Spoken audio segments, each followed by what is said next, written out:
Welcome to Inside the She Cave, Trailblazers, Innovators, and Rule Breakers. I am your host, Cindy Glansrock. Bonnie Brennan embarked on her distinguished career in the art auction world, first spending 15 years at Sotheby's before joining Christie's operations. Bonnie came to Christie's in 2012, and throughout her tenure at Christie's quickly ascended, consistently demonstrating a keen understanding of market dynamics and client relations. Her journey culminated in her appointment as president of Christie's Americas in 2021, a role in which she oversaw significant regional growth and celebrated record-breaking sales, including the collections of Anne and Gordon Getty, Anne H. Bass, and Barney Ebsworth. In January 2025, Brennan was appointed the CEO of Christie's, succeeding Guillaume Cerruti.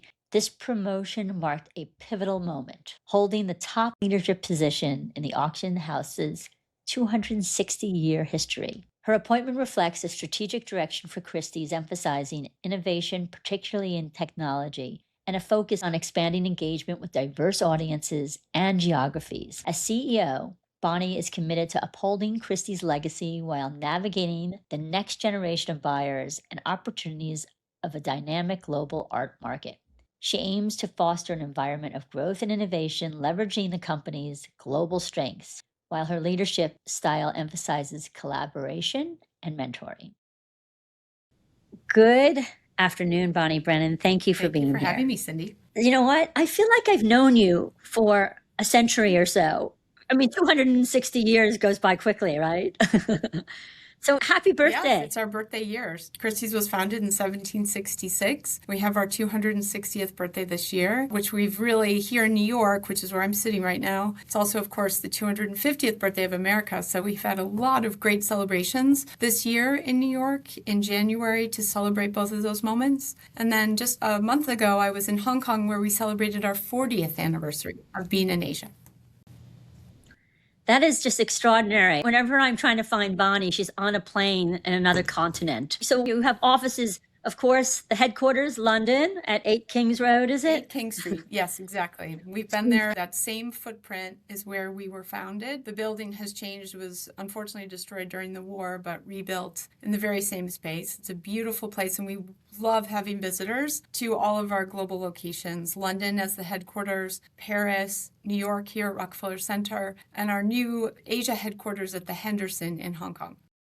It just looked beautiful when I was watching the auction. I saw that extraordinary Fabergé egg you all sold, which I think has been sold 3 separate times. It was a great moment in December, the winter egg. We did great. Yes. As we often do, Cindy, we had a global tour for that extraordinary object. And what the current market is really hungry for are just those types of things, those rare, special, unique opportunities to acquire the greatest masterpieces across category. And that winter egg was really a demonstration of the very best of Fabergé, and it had an extraordinary record-setting price in our London sale room in December. All I know is it kept going up, up, and up each sale. I think it doubled the first time, and then it like quadrupled the third time. It was great. We were very happy with it. And it's also been nice to have that sort of re-entry of terrific Fabergé. It's been a long time since we've had an egg of that importance and rarity, and we've seen a lot of enthusiasm around the Fabergé market in the last year, which we believe will continue. Well, I was fortunate enough to go to the museum in Russia. So I got to see multiple Fabergé pieces, not just eggs. It was just an extraordinary collection. And what we would also maybe appreciate is I was in Odessa. I was on a tall ship sailing with merchant marines. And once they arrived in the US, I took them to the Forbes collection of Fabergé eggs before it was sold. So I love Fabergé. I appreciate your expertise. So let's speak about that. Expertise to me is one of the things I think of when I think of Christie's. There's so many other things. I mean, I want to talk about Bonnie Brennan, but I would think that Bonnie Brennan's special brew is expertise. Christie's really prides itself on passionate expertise. I think when we think about what are the things that differentiate Christie's, it is that passionate expertise and that extraordinary client service. We are in a relationship business. We're in a customer service business. We are also a marketplace to showcase the world's most extraordinary objects and works of art. So in order to really tell the best and most effective stories, you have to have that expertise really ingrained. We're a business of 1,600 people globally, and we're lucky to have so many brilliant specialists and experts, people who are so passionate about their area of specialty. And one of the greatest privileges of this job is really listening to my colleagues, whether it's talking about a Fabergé egg or a Claude Lalande apple or a Renoir painting. It's really what is so joyful to listen to is to hear that passion really come through. So as a native New Yorker, and you are a native... I'm from Detroit, Michigan. So you were born in the suburbs or in Detroit itself? In the northwest suburbs of Detroit, a small town called Birmingham. Birmingham. Okay. So what art was around Bonnie Brennan as a child? We have, and I love taking my colleagues from Christie's to the Detroit Institute of Arts. It's an extraordinary collection, particularly my European colleagues who maybe have not had a chance to visit Detroit before. Really one of the greatest collections, particularly in the field of old masters. The Detroit Institute of Arts was the first museum in America to have a Van Gogh, which many people don't know. And so I was lucky enough to have exposure there. My mom was also an artist herself and was a volunteer at a local arts center. So arts and looking at and being part of that was always something we did in our free time, whether we were at home in Michigan or traveling. Always made time to go to museums. I was lucky enough to study for college in Chicago at Northwestern, and I worked at a great art museum downtown called the Terra Museum, which is now closed, but it was a wonderful museum dedicated to American art. And I spent countless hours at the Art Institute of Chicago, which is, as everyone knows, one of the world's greatest institutions. We are living here in a metropolis, and we kind of get caught up in how great New York City is, which it is. For what I understand, close to 50% of your sales are New York City based. Is that true if you looked at your overall sales? At the end of the year, when we look at the breakdown geographically, London is and will always be our headquarters, but just shy of 50% of our global sales, in terms of numbers, totals, come out of our New York sale room. New York is the only sale room, Cindy, in the U.S. We have many offices across the country with great colleagues who are on the ground, building relationships, providing that excellent service. But all of the objects and works of art that we source in the U.S., if they are going to be sold in America, are sold in the New York sale room. I get so excited when I talk to you that I want to go in 7 different directions. I feel like, which road do I travel down right now? But I am going to say that you all have your own podcast, Christie's Fair Market Value, which I've so enjoyed listening to. It's so inspirational. And I meet so many of your experts on it. Yeah. So let's touch on a few experts. Besides, I want to go back to Bonnie Brennan. But Bonnie is the reason why, to me, your specialité, so to speak, is amassing great people and making them feel like sort of rising up and important and part of the team and trustworthy and confident in you and you in them. Would you agree with that? Absolutely. The greatest asset we have at Christie's is our people, is our team. And the best work we do is when we work effectively as a team and let people really shine in their areas of strength. I've long believed in, as all of us here at Christie's do, the power of collaboration. Thankfully, we're in a business that really lets us sort of flex those muscles. You know, when we're working on a great collection or a work of art, it requires not only the passionate expertise of the specialist, but the great expertise of our marketing team, of our exhibition design team, our art handlers, our legal and press teams. There's so many spokes on the wheel to making a successful auction, or sometimes we have a private sales. Private sales is a much bigger part of our business now than it was, say, 10 or 15 years ago. We put on beautiful private selling exhibitions. We've seen sometimes people prefer that discreet transaction. They don't want to be seen publicly buying or selling a work of art. They prefer a private sale pathway. And so we very much have different channels, something for everyone. We have different ways to service those clients, whether it's live auction, online sales, which is something that you witnessed firsthand back in 2011 when we sold the collection of Elizabeth Taylor. Which I'm wearing today, my Elizabeth Taylor dress in honor of Christie's. And I even have my paddle from 2011. It's interesting, it was 2011, and this is 111, kind of like the Angels. And I even have my catalog too. So I'm so glad you mentioned that, because there's Elizabeth. And it was an extraordinary online experience from what I understand, but going there with the lines outside of Christie and how you incorporated a real user experience, like as if you were in Hollywood. It was really like a set design. And there was that consumer experience that they had. And I was just mind blowing. So I believe you were at the other big auction house at that point. I came to visit that exhibition. I agree with you completely, Cindy. The team did a remarkable job. And there's so much storytelling that comes through those exhibitions. And we've had so many great collections over the last several years. Rockefeller, we installed that. Paul Allen, really paying tribute to his commitment to technology. We had a lot of digital engagement for our visitors. We've had certain individual works of art be showcased in these chapel-like environments that were custom. Ed Ruscha's radio painting in a soundproof room. I love to see the creativity of my colleagues every season crafting what that story is going to look like around these works of art. Do you know that I was at your print and multiple sale last week? And maybe we're successful. I had a moment. I had to have a paddle in my hand because I feel insecure. It's like a fan. I need my paddle, right? So here I am with my paddle and everything went by. Of course, I was looking at the Duchamp because the Duchamp exhibit right now at the MoMA that just opened. And I was looking at all these other things. And then I all of a sudden got excited because then I saw like the Jasper Johns print that sold for $90,000.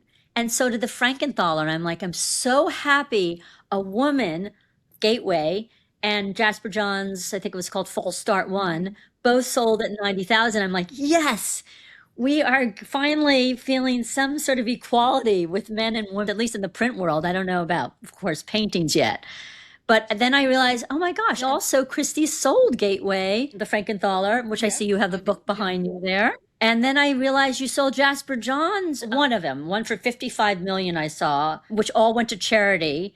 That I was so blown away by because I know there was other versions of that Jasper John painting that had sold. But I love this continuity of like, wow, they sold the painting and now they're selling the print. So I am the proud owner, I'm sorry I'm rambling on, but I'm so excited, of an Alice Neal because I could never afford a painting. So William Featherby? William Featherby is a great expert in our 2021 team. Well, he was so charming. I just raised my paddle and he said, you know, whatever it was you say is like, I was looking around the room, I was looking at the phones, I was looking online, and I'm like, oh my gosh, I don't think anyone's bidding against me at this point. Wonderful. Congratulations. So I have the family. And thank you. Thank you very much. Bidding at Christie's. And Alice Neal's a fantastic artist. And you make a great point about sort of growing demand in the last several years for female artists, which we love to see. Joan Mitchell, a lot of the Grace Hartigan, the female abstract expressionists have been great interest. We've also seen we've had a great sort of look towards 21st century art of sort of post-1980, we put in a sale called 21st Century. It's a sale that we started several years ago during COVID, and it really gives voice to those younger artists maybe that have not had the same, not only younger, but artists of color, female artists who maybe traditionally were not given a proper stage. And this is really, for us, so important because it's such an exciting category, and it's also a great way for us to meet a number of new buyers, to get people interested. We have 80 categories at Christie's, and we have different buyer profiles for every category. And my real goal is to keep expanding the number of people who want to come and look and participate in auctions, whether it's online or live, and really get to know us and be part of the journey of building their collections from an early stage. The woman whose work you sold, who had the townhouse in New York City, Jacobson. Yes. And I love that it was so intimate. You created this intimacy like you were in her home and the works. And she was such an extraordinary, I think one of the longest trustees at MoMA, if I recall. Such great eye, such a creative, inspired way to live with art. And we were really honored to be able to tell her story. Jeffrey Deitch said she was the reason why he got into the art world because she was so extraordinary, the way she put a really important Frank Stella that was a museum quality piece on the wall. And he said, like, I've never been in a home where I saw museum quality pieces. What would we do without Jeffrey, right? I mean, thank God. Yes. Thank God he's part of our ecosystem. Yes.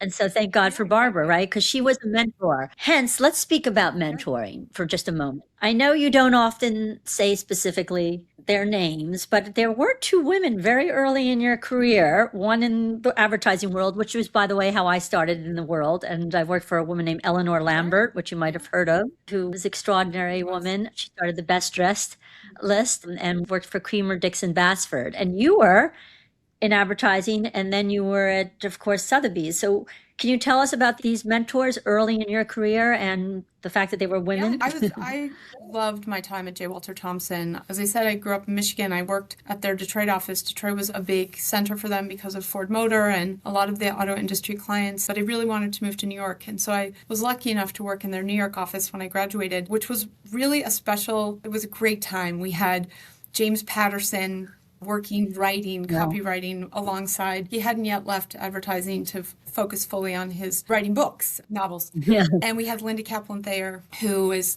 really an icon, timeless, created some of the greatest jingles we all could sing 25 years after listening to him. She was remarkable. The building was filled with such creative, interesting, passionate people, much like I have around me now at Christie's. And it was a tremendous business. It was fast-paced. We were constantly getting to know new clients. And in so many ways, I had a lot of women around me. I had women bosses. I had women clients, but also very supportive male colleagues and clients as well. But there's so many similarities between the auction business and the advertising business. It was a service business. It was a creative business. It was a relationship business. And storytelling was incredibly important. So those foundational pieces for me were all built in that field. And it was sort of the brave outlook of this woman at Sotheby's named Maria Oj, who was willing to think about somebody who came from a different industry to join her team and help to write business proposals to win new consignments for Sotheby's. So I was really grateful that she opened that door, not only took a chance and hired me, but also really mentored me, taught me so much, really invested. And I think we as women have to continue to be good mentors to those people who come after us. It's not just about making connections or giving someone a chance. It's also really riding alongside and making sure that they grow and flourish. And I was really blessed that she did that. She was my boss for almost a decade and really took the time to identify strengths, identify and suggest other roles that have really put me on the path that has been my now 28-year career, 29 years this year in the auction business. Well, that's a beautiful share that you had with us. And it shows you that actually competition is healthy. I mean, Sotheby's was a training ground for you for almost 15 years or so. And what you spoke about, it's interesting when I was listening to people like Tash Perrin on Fair Market Value, learning about her mentors and learning that the auction business versus what else she does, which are many hats like yourself, and Devang Thacker. He talked about artsy Microsoft first, of course, for many years. So I'm going to segue because he spoke about Microsoft. And then what happened is Steve Wozniak shows up at your Paul Allen sale. We called it Gen 1. It was Paul Allen's collection of first generation technology. He had Steve Jobs' first Apple I computer. He had a supercomputer. He had so many interesting pieces of early technology, and we were lucky enough to have Steve right here in our galleries with us. It was also timed around something we're very proud of at Christie's, which is our Art and Technology Conference, which is something we hold every July here in New York. We've also had versions of art and tech in different cities around the world. We just had a mini summit in Los Angeles. We've done it in Hong Kong. But the New York moment is something we really look forward to on the calendar. It's a chance for us to really gather so many thought leaders in the technology space and have that discussion about how art and technology are intersecting. Some years we have specific topics like AI. A few years ago, after the NFT boom, we spoke very specifically about digital art and NFTs. So I'm really looking forward to this summer. It will be another terrific moment where the building is filled with really smart, curious people from all different parts of the world who are really helping to open our eyes up to ways we can embrace technology to keep furthering our business. I love that Devang said for 6 months he asked Steve to come to the Art and Tech Summit, which started in 2018. I listened to him explain it, and I said, well, what he's done is remarkable too with your Christie's ventures. Speaking of technology, share a little bit about some of the investments you made with this Proto, which I think is fabulous, especially when I saw the Degas. Yeah, Proto's one of our 16 investments that we've made. And it's really all of our investments, Cindy, we really try to make sure we have an investment committee review and we talk about the relevancy to our business through four categories. But we always want to have a practical application for the companies that we're looking at. And Proto's a great example of one that has been, from moment one, something that has really been used by us. It's a hologram technology. We have it in two forms here in the building. We have a large-scale, life-size machine that allows us to showcase works of art in hologram 3D imaging. It works beautifully with sculpture. You referenced the Degas, which was one of the first pieces that we showcased in the Proto. This Proto technology allows us to showcase those things in other locations without actually having to move the artwork. So we had the Proto in San Francisco. People could see the Degas 14-year-old dancer from the collection of Handbags. In the Proto, many people thought it was actually the real thing. That's how great the technology is. And we have smaller versions. We have minis that you'll see on our registration desk when you come to an auction to get your paddle like you did. There's a Proto machine there that showcases luxury. We just had a wonderful sale of guitars and pop culture from Jim Irsay. If you came to Christie's when we were on view, we showcased some of the guitars in 3D, and it was fun. So we're always thinking about different ways we can use the Proto. It also really aligns with our sustainability goals. We really are very committed to working smarter and being conscious of sustainability. And so with the Proto hologram, we can showcase works without actually having to send them to Hong Kong or different locations, which are maybe not the best in terms of eco-friendly choices sometimes. And secondly, the safety of the artworks. We can keep the works here. And in the case of the Degas, that was one key reason why we use the Proto, because of the fragility of the tutu, the skirt on the sculpture. I mean, Degas is one of my favorites. I have prints all over the place of dancers because I was a little ballerina. You were a painter, I understand. Yes. So watercolor. I tried, but it wasn't my calling. So I paint them instead. Yeah, I've been an artist myself since I was a little kid. So I still paint.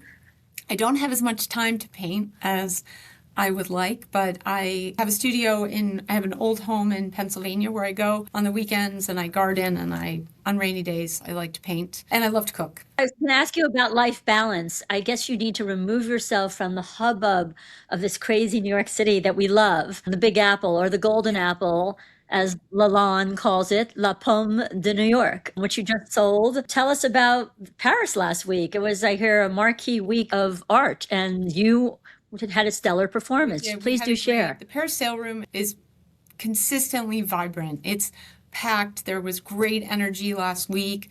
Lots of people in person raising their paddles. The phone banks were all fired up with my colleagues bidding frantically for their clients. It was a great energy. We have terrific auctioneers in our Paris sale room, and we had this wonderful Claude Lalonde apple. It was monumental in scale, and we showcased it at the Bristol Hotel just down the block from Christie's so people could see it in its splendor. And it set a record for the form for Claude Lalonde. So the sale did beautifully. I've been with our teams throughout this first few months of the year.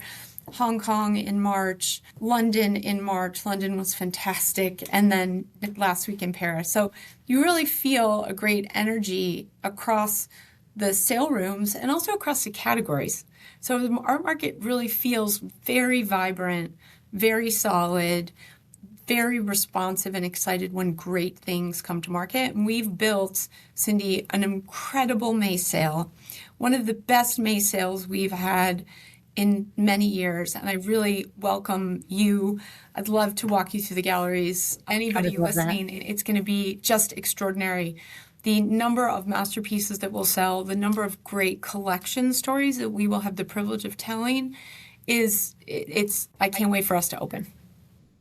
I must say that I don't know if you had anything to do with that coffee bar that you have in the entranceway. So for all of you that don't know, they're in this iconic building, which is 20 Rock, right? And you have 30 Rock beside it, where Saturday Night Live, NBC studios are. You have the ice skating rink, which of course now is just the Esplanade.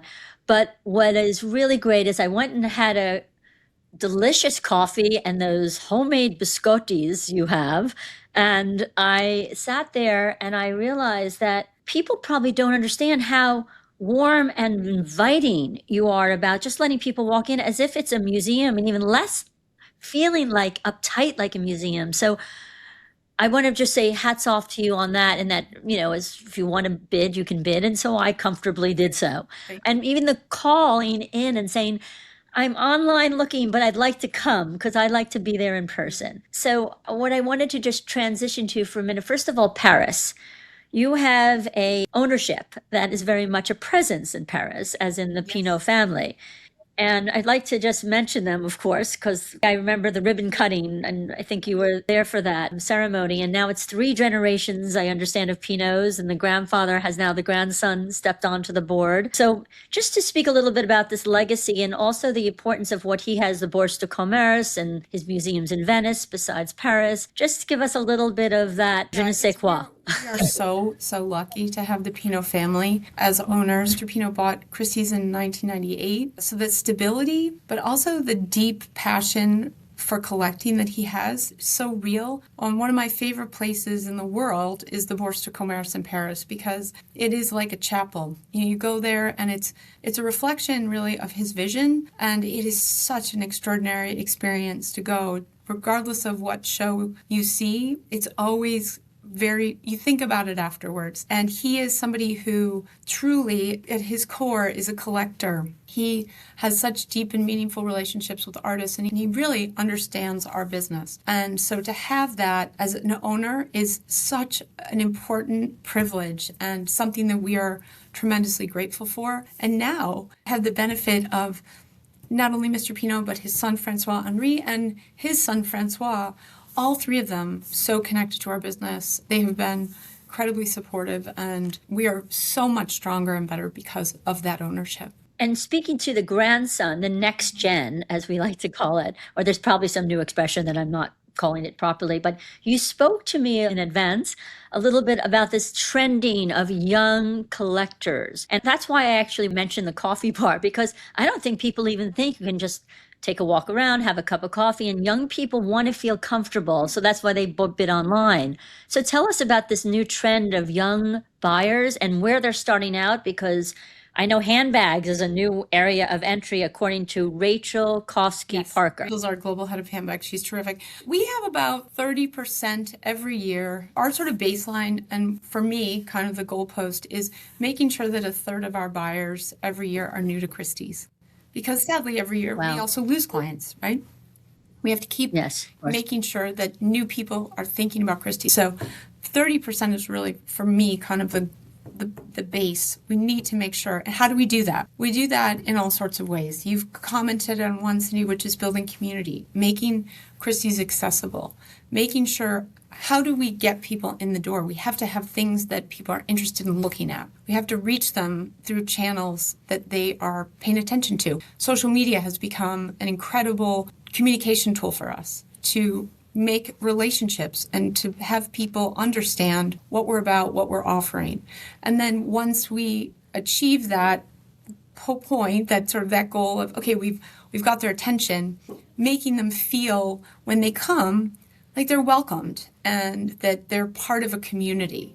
And so when you come to Christie's, you are warmly welcomed at the front door. You have people who ask you if you need help. We want to make sure that everybody feels it isn't a museum. Many times a year it feels like a museum because it's extraordinary quality, but we want to engage. And museums do a beautiful job too. But we really want to use that experience to make relationships when they're in the building. A little less formal than maybe a museum environment where you're kind of just your open door policy. You're not having to buy a ticket to come in. We want everybody to come see us wherever they are, wherever we are, and really get to know us. And we've expanded the number of categories that we sell in an effort to widen that audience. What are some of those categories that young people gravitate towards besides some of these rock and roll sales that you've done? We have several contemporary art sales throughout the year at various levels in terms of pricing. We have our mid-season contemporary sales. You spoke about our print sale, which is a great entry point. There's such variety in what we offer in those sales, and also a price point that can be slightly more accessible. Photographs. We have also, pop culture as trending, and it's a good way for us to, through those personality sales, whether it was Elton John or this recent Jim Irsay, is a great way to get a different audience of people in the building. I spoke about younger contemporary art, design. Everybody loves design. You see the Lalonde market, but there's so much more than just the Lalondes in the design field, and that's really reflective of the way people are living. And so making sure, why not come to Christie's and buy a chair or a sofa or a great lamp or a watch. Watches are huge. Thank you for raising that. We have a huge luxury is the best gateway for us in terms of new and younger buyers, whether it's their jewelry, watches, wine, and now we've added cars. We have vintage cars. Yeah, we bought Gooding & Co., which is now Christie's Gooding. He's really the best in his field, and we are very excited to be in partnership with them. We had our first Christie's Gooding auction at Pebble Beach in August. I was there with them. Remarkable. And a lot of those people who buy from Gooding have not yet bought at Christie's. And so we're really looking forward to introducing them to the other categories that we offer. It was so interesting to me that this handbag area was only around 10 or so years old, and it's just blossomed into something extraordinary because people have these extraordinary handbag collections. And then to hear that going back to the 70s, you did a Coco Chanel exhibition when they had some handbags in it, but it wasn't a specific, category of its own. And now it's just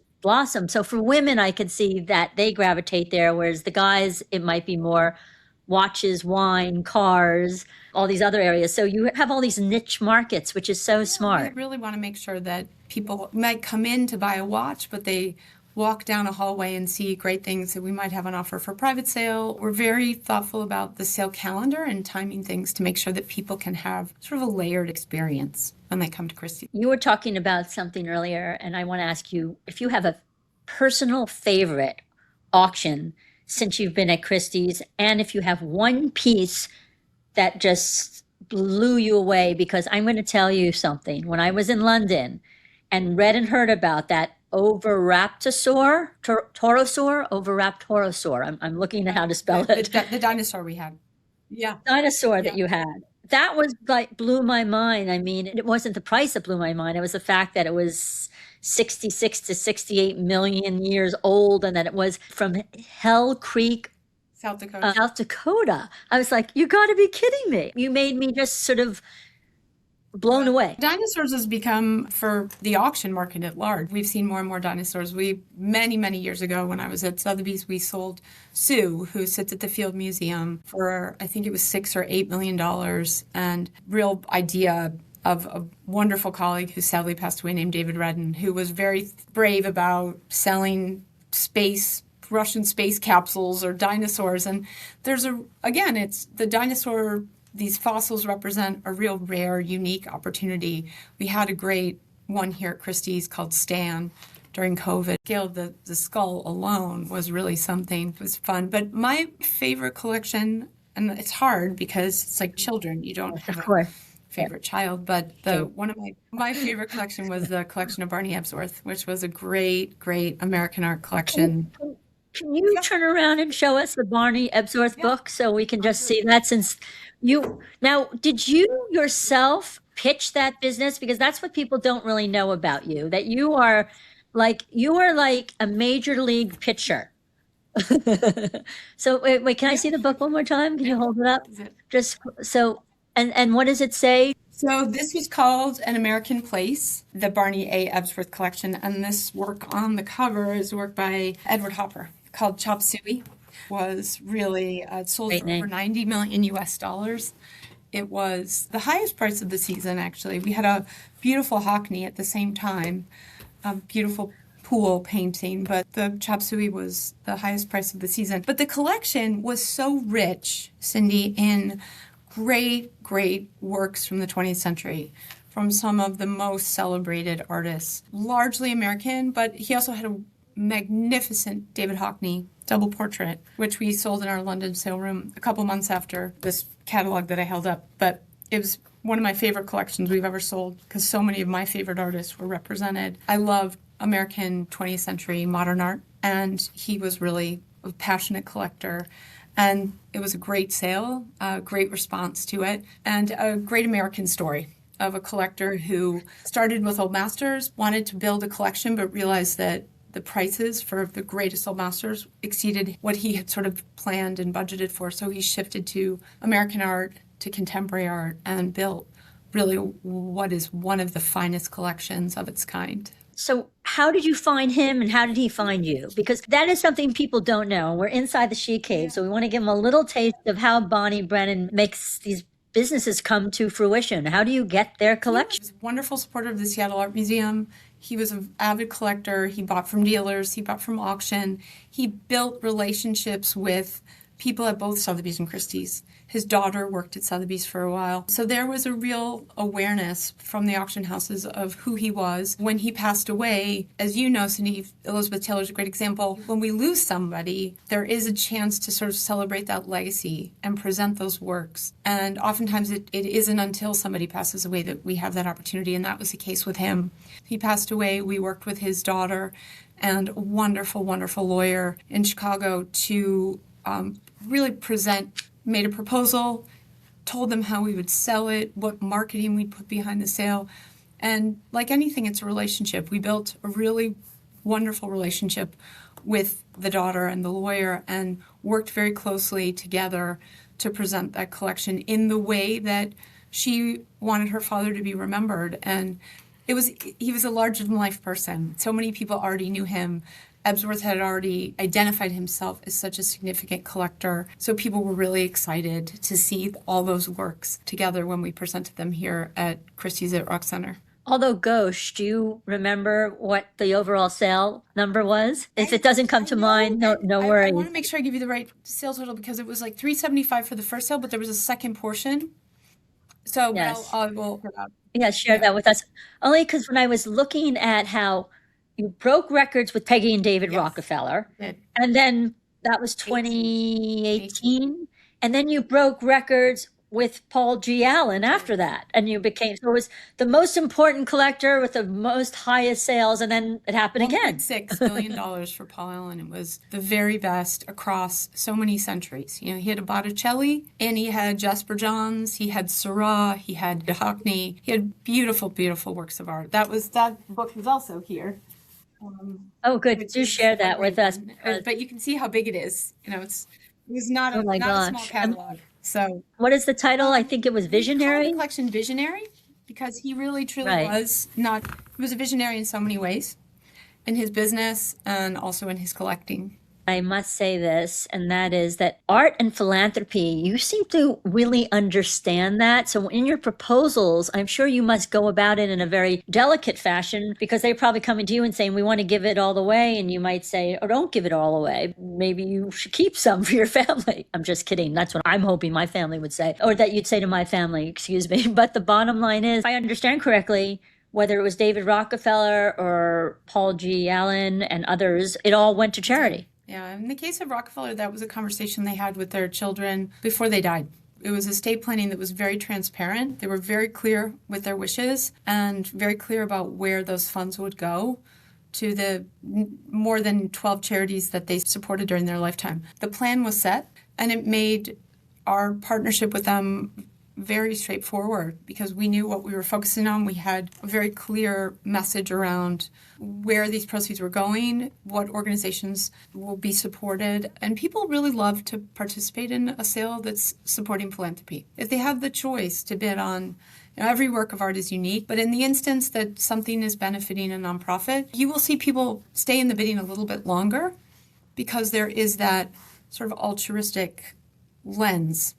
I would agree because Elizabeth Taylor, even though I thought she was an extraordinary actress, the fact that she was so big with AIDS research and other things, but specifically that. And so I showed up partially because of her ability to amass wealth from whatever they've done in business, or in her case, in the entertainment world. And they were afforded the luxury of buying beautiful, great things and paying it now forward. And they enjoyed while they were living, and now the proceeds are going to benefit others. I think that's an extraordinary story. And you all are famous for storytelling. And I think that the great trend we've seen since Rockefeller is how many people that sale really brought a light to, oh, I might not have a Rockefeller-sized collection, but I can sell something to support those causes that mean something to me. We've seen a lot of philanthropic sales that vary for a single object, for a small collection, for other big collections. Visionary being Paul Allen, all of it went to charity. That's the greatest story of all time. But there's so many ways that you can use your art to further your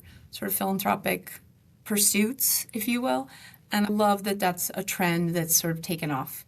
I know one of your favorite areas, only because you gave me a sneak preview of it, is digital. I know that one of the first online sales was the Elizabeth Taylor in 2010. But since then, you guys have just ratcheted it up, whether it's AI or this Christie's Ventures. But can we speak about Beeple for 1 minute? That $69 million sale of, what is it called? NFT, was it? Can you talk about where is that going? Because I know you all have played in different markets, and that some have worked, some haven't worked as well as you'd hope, which is why my podcast is called Trailblazers, Innovators, and Rule Breakers. Sometimes you break the rules, and sometimes the rules, when you break them, it doesn't always work out. But talk about that whole new generation. That's a great story, Cindy, of really the power of my colleagues and the power of listening and being open-minded to new ideas. That idea of selling the Beeple came from one of our youngest colleagues, and we were willing to listen and put it into an online sale. It was in an online sale for 14 days. As you know, at the end, it sold for $69 million.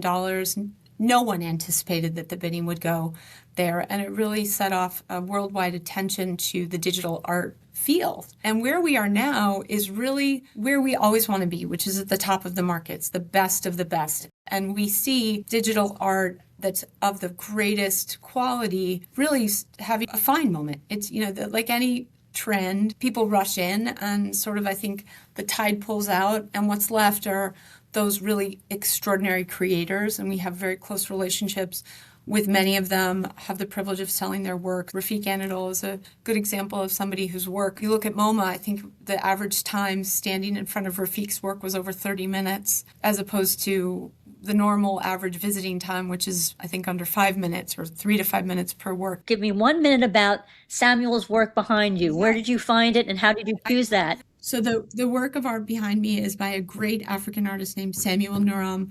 I bought this work at the 154 Art Fair, which is an extraordinary fair. If you haven't been, I encourage you to go. It will be in New York in May.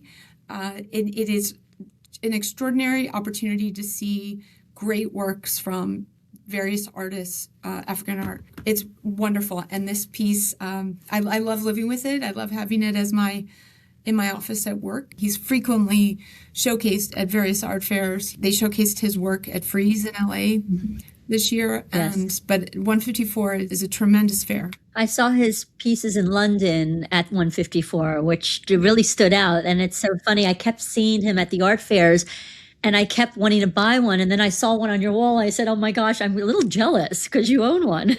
And there's wonderful Ankara fabrics, which is interesting that they're sort of recycled materials and fibers, and these are little bubbles. So for people who can't see it up close, it's sculpture, it's textile art, and it's also, of course, almost like a painting in a way, but it's just beautiful. You received an award, and that's how we physically met in person. I know you always like to give credit. I think you gave credit to Guillaume Cerruti for supporting women at Christie's when we were speaking. And there are a lot of great men. I remember Steve Lash was also another. Mark Porter, Stephen Lash. Yeah. Mark Porter. So you have a lot of strong men at the top, but that all seem to be supportive of that rising tide for women. And you having you in the mix as a CEO now. And I say that because when Art Table honored you, which is, of course, a women's organization that supports matrons of the arts and female philanthropists and women creators of art and artists, they specifically giving you the award for Distinguished Service Award to Visual Arts. And you really do deserve that because not only of your 29 years. But I think in your DNA is you really care. Well, I'm lucky that I'm surrounded by a lot of people who do. And I said to somebody, we don't get in this business to make money. We're here because we're passionate about the art, about the people, and so many days it doesn't work. It's a real joy. But as leaders, we have to make sure we're building strong teams, we're helping them grow, we're giving opportunity to young people, to, of course, providing mentorship to women is a real priority of mine. Madeleine Albright said there's a special place in hell for women who don't help other women. And I love that. I think about that a lot. I've been really lucky to have a lot of men be supportive mentors to me. Guillaume, most recently, was extraordinary. I have Mark Porter next door to me every day. I have a fantastic successor of our President of the Americas, Julian Perdells. I have Alex Rotter, Adrian Meyer, Max Carter. I've got great men around me. And sometimes I think women are harder on other women. And that we have to be the change we want to see in that. That should not be the case. Absolutely.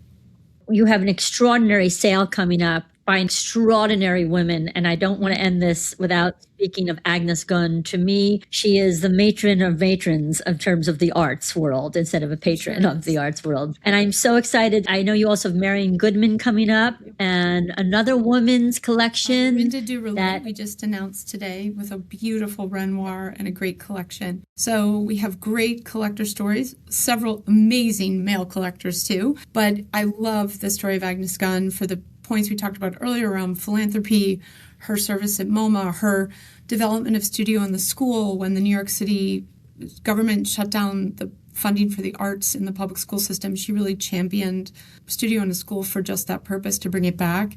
And she built an extraordinary collection. We are going to be lucky enough to sell 3 objects from the collection, a great Rothko, a wonderful Twombly, and a wonderful Joseph Cornell.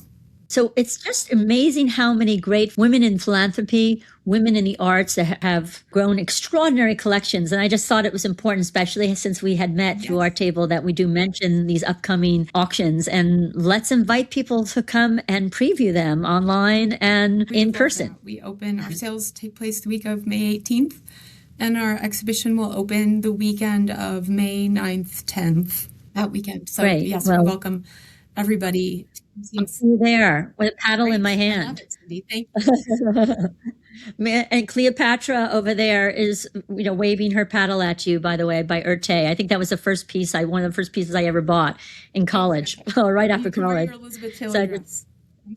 And I'll wear my Elizabeth Taylor dress. Well, thank you for having me, Cindy. I really appreciate it. It was so much fun. And thank you for taking time out of your extraordinarily busy schedule of wearing multiple hats. And by the way, I saw a great picture of you on the phone, on the live floor, like selling, I don't know what you were selling that day or trying to sell. I think it was a Matisse or a mural. I think it was a Matisse.